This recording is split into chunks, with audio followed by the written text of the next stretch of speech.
Why does this boolean expression evaluate to false?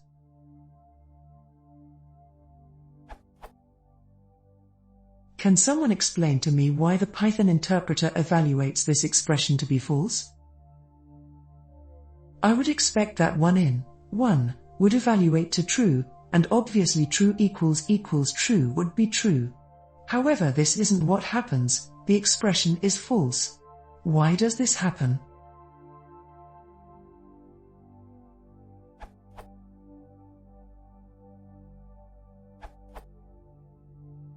Equals and in are both comparison operators. And when you have multiple comparison operators like this, Python considers it a chain comparison. For example, 1 is lower than x is lower than 10 is equivalent to 1 is lower than x and x is lower than 10.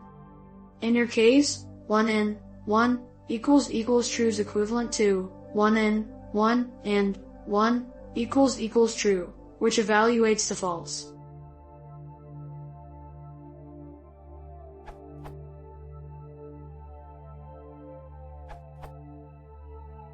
If you have an expression like this, Python split it to more statements. In fact,